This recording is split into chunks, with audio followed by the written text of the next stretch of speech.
Animals are very important to study. कुदरत बहुत कुछ सिखाती है। Lion is the king of the animal kingdom. Lion is the king of animal kingdom. A lion is not the tallest animal in the jungle. A lion is not the tallest animal in the jungle. A lion is not the heaviest animal in the jungle. A lion is not the smartest animal in the jungle. ना सबसे ऊंचा होता है, ना सबसे भारी होता है, ना सबसे ताकतवर होता है, और ना ही सबसे इंटेलिजेंट होता है. Still lion is the king. Still lion is the king. इसका मतलब बड़ा सिंपल है, डिटेल में समझाता हूं. आपको जिंदगी में कामयाब होने के लिए ना तो स्मार्ट होना जरूरी है, ना इंटेलिजेंट होना जरूरी है, ना पढ़ा लिखा होना जरूरी है, ना बहुत क्लेवर होना जरूरी है, ना बहुत बुद्धिमान होना जरूरी है, क्योंकि लायन के पास ये एक्टिविटीज नहीं है. Still he is the lion. Is not tall as giraffe, not heaviest than a elephant, not clever than a fox. Still he rules the jungle. और समझना पड़ेगा कि ऐसा क्यों है, क्योंकि lion has a attitude. Lion has a attitude. इसका attitude बड़ा शानदार है. समझाता हूं, समझिए. देखो, a lion is the king of the jungle because of its attitude. The lion has a different attitude that makes every animal afraid of him. इसका attitude ऐसा है कि सारे के सारे जानवर इससे डरते हैं. डरने का मेरा मतलब है उसका रिगार्ड करते हैं एक तरीके से, है ना. Giraffe regard the lion, elephant regard the lion, hippopotamus regard the lion, rhino regard the lion, fox regard the lion, monkeys regard the lion. What makes this massive animal respect such a small cat? देखने में तो छोटी सी बिल्ली ही तो है. क्यों ऐसा होता है कि लॉयन का सब रिगार्ड करते हैं या डरते हैं दूसरी भाषा में? It's because of it's the attitude is different by difference. जैसे ही लॉयन ने एलिफेंट को देखा, समझिए, जैसे ही लॉयन ने एलिफेंट को देखा, उसके दिमाग में एक चीज आई, लंच. जैसे ही लॉयन ने एलिफेंट को देखा, उसके दिमाग में एक चीज आई, जबकि लॉयन से एलिफेंट 10 गुना एटलीस्ट भारी है. लॉयन से एलिफेंट 5 टाइम्स बड़ा है, और एलिफेंट अगर एक पंजा मार दे तो लॉयन मर सकता है. लेकिन एलिफेंट को देखते ही लॉयन के दिमाग में एक ही चीज आती है, lunch. I can eat this, मैं इसको खा सकता हूं. और दूसरी दिशा में एलिफेंट ने जैसे लॉयन को देखा, उसके दिमाग में आया, ईटर, साला खाएगा, उससे भारी है, उससे ताकतवर है, उससे बड़ा है. बस उसको लगता है कि ये खा जाएगा. और लॉयन जब एलिफेंट को देख के सोचता है लंच, तो वो उसी तरीके से एक्ट करता है, और एलिफेंट उससे घबराता है. मैं बताना चाहता हूं सर,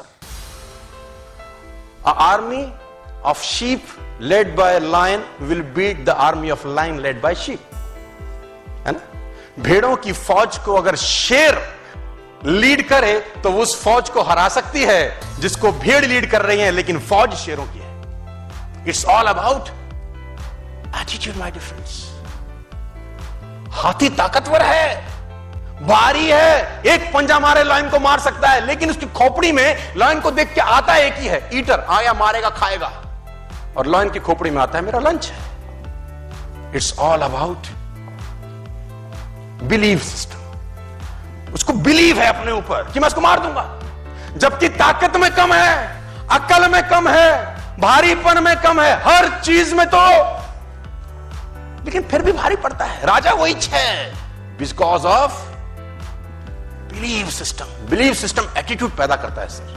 आप कितने ही टैलेंटेड क्यों ना हो, नेटवर्क मार्केटिंग के अंदर कितने ही बढ़िया परिवार से क्यों ना आए, कितना ही लिस्ट क्यों ना हो आपका, आपके पास सारी सुख सुविधाएं हो, आपका अपलाइन शानदार हो, आपके पास दुनिया का बेहतरीन प्रोडक्ट हो, आप फेल हो जाएंगे अगर आपका बिलीव सिस्टम वीक है। तो आपका बिलीव सिस्टम वीक है तो आप फेल हो जाते हैं। और आपके पास कुछ सुख सुविधा नहीं है, no seminar, no trainings, no products, not a good company, आप साला दूर जंगल में काम कर रहे हैं, लेकिन आपका बिलीव सिस्टम अच्छा है, उससे एटीट्यूड अच्छा होता है, आप काम कर जाते हैं। It's simple philosophy. नेचर बहुत कुछ सिखाती है। मैं बार बार एग्जांपल देता हूं। Before 1964 it was a myth कि कोई भी आदमी एक मील की यात्रा 4 मिनट से पहले में नहीं कर सकता। 1964 से पहले ये बात जन जागरण में जाहिर थी कि एक आदमी प्रैक्टिकली शारीरिक इतना ताकतवर नहीं है कि वो 1 मील को 4 मिनट से कम में कन्वर्ट। 1954 से पहले हजारों लोग भागे, नहीं कर सका कोई 4 मिनट 10 सेकंड लेता था, कोई 4 मिनट 15 सेकंड लेता था, कोई 4 मिनट 30 सेकंड लेता था। 1954 में साला रॉजर बेनेस्टर निकल के आया और 3 मिनट 59 सेकंड में और 6 मिली सेकंड में उसने 1 मील की यात्रा कंप्लीट करी। उसको बिलीव था कि मैं कर दूंगा, बाकी लोगों को लगता था नहीं हो सकता। मजे की बात तो यह है कि 1964 में जब रॉजर बेनेस्टर ने किया, उससे पहले किसी ने नहीं किया। लेकिन आज जब मैं आपसे बात कर रहा हूं 29 जून 2019 को, मेरे जानकारी के मुताबिक 5 लाख से ज्यादा लोग ऐसे होंगे जो 1 मील की यात्रा 4 मिनट से पहले कंप्लीट कर चुके होंगे। Even school going kids, school में जाने वाले बच्चे कर गए। क्योंकि 1964 से पहले जब लोग ट्रैक पे दौड़ते थे तो उनके दिमाग में रहता था आज तक नहीं हुआ, आज भी नहीं होगा। हेलो, 1964 के बाद लोग जो ट्रैक पे दौड़े तो लोगों को लगा था साला रॉजर बेनेस्टर कर सकता है तो मैं भी कर सकता हूं। बिलीव सिस्टम, और उस बिलीव सिस्टम के हिसाब से वो एक्ट करते हैं और बिलीव सिस्टम से एटीट्यूड पैदा हुआ और खेल चेंज हो गया। मैं बार बार उदाहरण देता हूं सर, 2011 से पहले किसी ने वनडे में डबल सेंचुरी नहीं लगाया था। Before 2011 nobody score 200 in one day international. Sachin Tendulkar came और साउथ अफ्रीका के अगेंस्ट उसने 200 किया। हेलो, याद है? उससे पहले साला कोई 200 करता था? कोई नहीं करता था। साला टीम 200 कर जाए तो बल्ले बल्ले भाई। अगर वनडे में कोई टीम 200 कर जाती थी उस जमाने में तो लगता था आहा क्या खेले हैं ये लोग में। और कोई 250 कर जाए जीते जीते, और 300 कर जाए अरे पहाड़ बना दिया पहाड़। किसी से भी गेंदबाजी करा लो अब तो, क्योंकि वनडे में 100 लगता था, यही बहुत था यार। और 2011 में सचिन तेंदुलकर ने जब डबल सेंचुरी बनाया तो मैं आपकी जानकारी के लिए बता दूं 2962 वनडे हो चुके थे उससे पहले, 2962 वनडे इंटरनेशनल। क्योंकि बिलीफ ही नहीं था ना कि कोई वनडे में 200 मार सकता है। और ये 5 फुट 5 इंच का आदमी 200 मार गया। क्या जानते हैं चेंज हुआ 2011 के बाद? Belief system. और उस बिलीफ सिस्टम से एक्टिविटी चेंज हुई, एटीट्यूड बदल गया लीडर्स का और उन प्लेयर्स का एटीट्यूड बदल गया। और उसके बाद सिर्फ 180 वनडे के गैप में सहवाग ने उसको ब्रेक कर दिया। सहवाग ने दोहरा शतक मारा, रोहित शर्मा 3 बार मारा, मार्टिन गुप्टिल मारा, क्रिस गेल मारा। दोहरे शतक की लाइन लगी 2011 के बाद, क्योंकि 2011 के बाद जब बल्लेबाज क्रीज पे उतरता, उसकी खोपड़ी में तेंदुलकर का दोहरा शतक था, उसको लगता था साला ये मार सकता तो अपन भी मार सकते हैं। It's all about